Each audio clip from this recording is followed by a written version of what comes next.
2025. It's good to see so many funny people together in one room, all wondering the same thing. Is Katt Williams gonna show up? I'm nervous as hell right now. Satan and all shady are my enemy. I don't run from the fight. I'm not scared of consequences, because if you're scared of consequences, then that means that breeds fear, and fear means you gonna stop. And we can't ever afford to stop. Even Snoop. You understand? And a lot of more people, their career went up when they sat on this man's lap as the director. You understand? Oh, man. And that's why a lot of them sold their soul to be on the director chair. All of these big dick deviants is all catching hell in 2024. Katt Williams said it. The lawsuit started coming out right after he said it, and he said all would be exposed. He heavily implied, and this is again an allegation, that Lucien Grange was having some sort of a relationship with Diddy. Remember when Katt Williams dropped those bombshells on Club Shay Shay and everyone said he was crazy? Steve Harvey got so nervous he couldn't even talk about it. But now, with federal witnesses like Snoop Dogg, sealed testimonies, and Kim Porter's real diary showing up with shocking photos, everything Katt said is turning into real federal evidence. What you're about to see isn't gossip. It's proof that Katt was telling the truth all along. While Hollywood scrambles to separate itself from Diddy's empire, the names Katt mentioned are now being read out in federal court. The mainstream media said he was just a comedian losing it. But what if every crazy thing Katt Williams predicted is now backed by official evidence?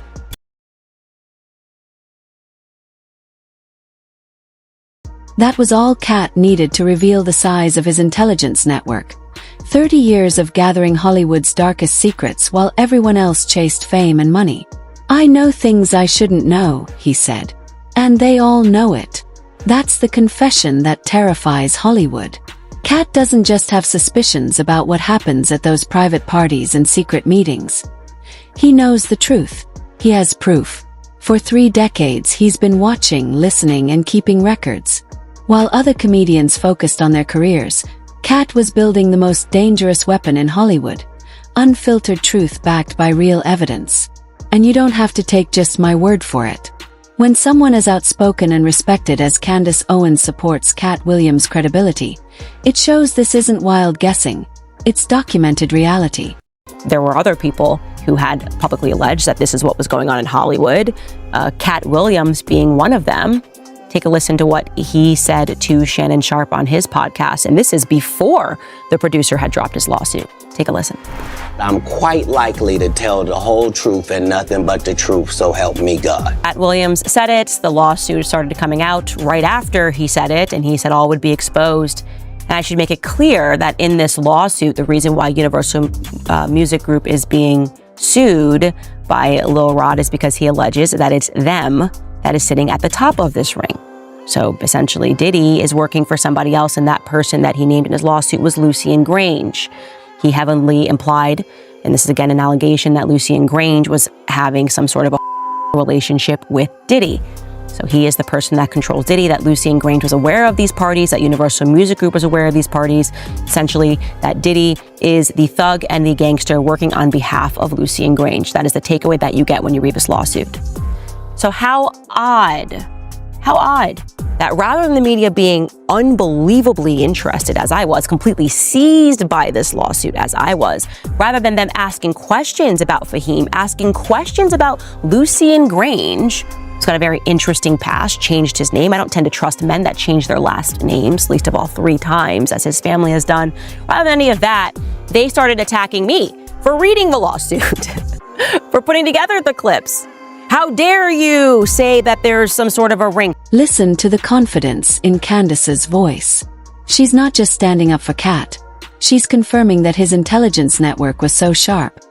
He was exposing industry ties years before federal investigators even began their cases. Candace Owens doesn't just back up Katt's reputation.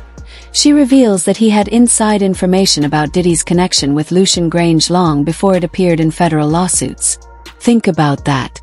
While people were calling Katt paranoid, he was actually sharing intelligence that would later turn into real evidence in criminal investigations. So they recognize if you keep calling people a conspiracy theorist and you keep saying it's a conspiracy, that people may shy away from the topic. I don't suffer from that.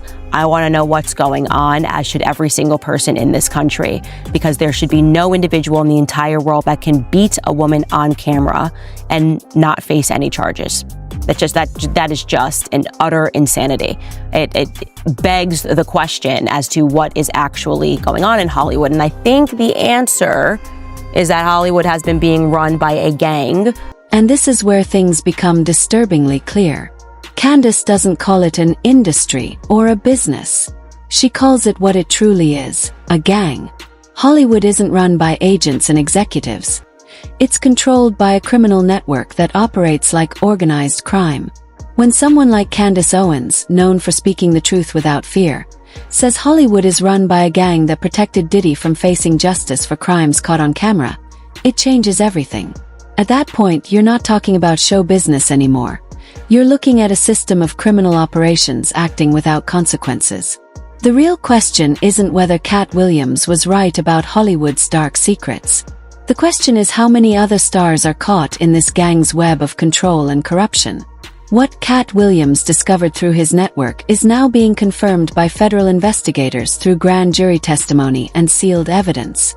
He says he was in possession of a trove of digital evidence from Diddy's freak-offs and parties. His name is Courtney Burgess, and he says a friend gave him 11 flash drives that belonged to the late Kim Porter. And if you follow this story, you'll know that Kim Porter is Diddy's ex-girlfriend and the mother of 4 of his kids. On those drives, the witness says 8 videos featured 8 celebrities at Diddy freak-offs or parties, and that 6 were males, 2 were females. The drive also included a manuscript of an alleged Kim Porter memoir, a memoir that her 4 kids insist is fake. Courtney Burgess told his story on a podcast before he told the grand jury today, and after he told the grand jury, and I mean immediately after, he booked it over to my set, and he and his attorney talked to me. I should tell you that he was very limited in how much detail he could go into about his testimony. And because the 8 people in the videos, the 8 celebrities in the videos were allegedly victims of crimes, we know who they are, but we will not be naming them, famous or not. This is real news covering federal grand jury proceedings, not YouTube conspiracies or social media rumors. Courtney Burgess has testified under oath before a federal grand jury about 11 flash drives containing private videos of 8 celebrities with Sean Combs. 6 are male and 2 are female, all appearing to be intoxicated or under the influence. Pay attention to the anchor's careful wording. The 8 people in the videos are allegedly victims of crimes. Their identities are known, but they are not being named. Famous or not, this isn't entertainment gossip. It's coverage of a criminal investigation, where federal prosecutors are working to protect celebrity victims of confirmed crimes. Even Snoop. You understand? And a lot of more people, their career went up when they sat on this man's lap as the director. You understand? Oh, man. And that's why a lot of them sold their soul to be on the director chair. Tell us some of the differences between the PG version of the book and the R-rated. Like, what was changed in the to the PG version? The rated book got Snoop letting Diddy rub on his hand. Damn. You understand? And that's where one of the X's come from. Snoop. Can you hold it up a little bit more? Let me see how that. Oh yeah, damn. You understand? We don't hold our man hand. We shake it and get it back in our pocket. Right. You understand? They got Diddy and Neo. And if you heard Neo's wife call him Little Diddy, that he like freak off, get high and get freak off. They all baby oil you up. Ah man, what the hell is that? You understand? Yeah. Eyes not wide. him and the son. That's the son, right? Yeah. You know what I'm saying? Wow. Damn. And you got Andre Harrell. He hugged up like they finished tongue kissing. Yeah. You know, we don't hug on our boys like that, sitting that close on each other's lap. You know what I'm saying? Then we got Snoop and Diddy, you know, in an appropriate way. But the reason why they in there is to speak about that This is where Snoop Dogg's name appears in federal testimony. Courtney Burgess isn't just saying he has videos.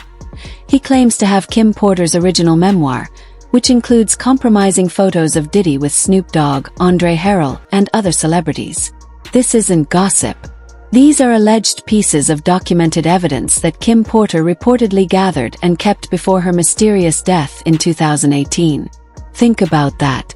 Kim Porter, the mother of Diddy's children and someone who lived in his world for more than a decade, was allegedly recording compromising situations involving major celebrities. She wasn't just Diddy's partner. She may have been an unwilling archivist, collecting evidence that would later become key in federal criminal cases. And the timing raises serious questions. Kim Porter died suddenly from pneumonia in 2018, just as federal pressure was building around Diddy's operation. A healthy 47-year-old woman doesn't usually die from pneumonia unless her immune system is already weakened. I done been confronted by so many law enforcement for the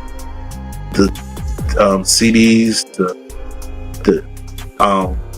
even my studio equipment was counterfeit. So the feds came and got stuff? Yeah, even I got a new phone. I had to get a new phone because they took the phone and did what they did. I wasn't going to use the same phone, so I just,